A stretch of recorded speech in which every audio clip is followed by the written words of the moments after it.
Kanat bağlap göğünleri asmana, kanat bağlap göğünleri asmana, götüren de sandı sendin kurtaşı.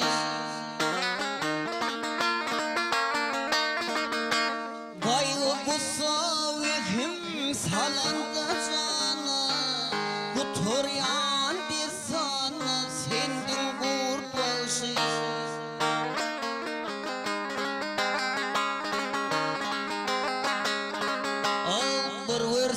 Sel açıl dünya toyundan, kusa orun verdin şatlık köyünün. Gülpamı ayranda sultan söyünün, ot veren de sana sendin kurtaşı.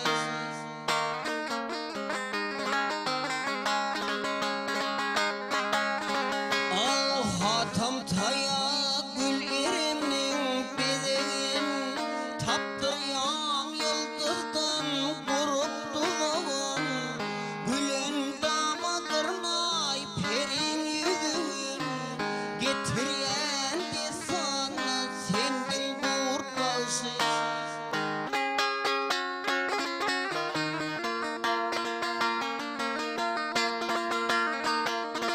Al perverler yurdunda alıydı sarap,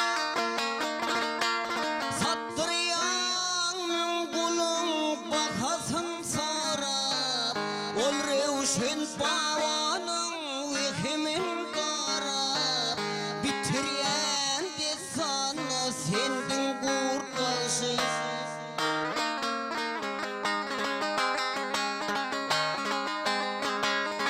Al Kerbela'day imamların sellesin, ayık çatıl kestiren kava kellesin.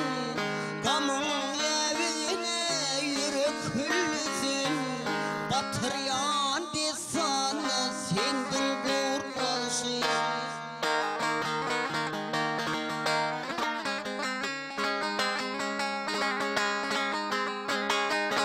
Al sen vur dipsizdir ya düşmen nazardan, köp teşne kandırdın eltip güverdin.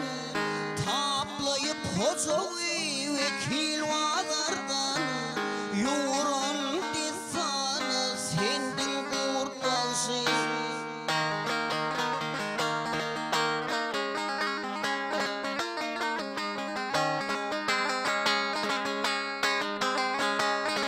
Al dilgir bolmaz sendin camin ovayi, paranı ferdevsini peşhidayi.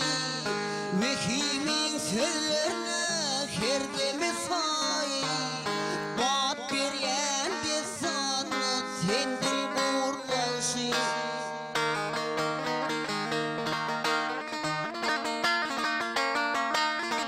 Al vehimin sözlerine herdemi sayi, Kur'an'ın sözlerine herdemi sayi. Bat veren de sana sendin kurtaşı.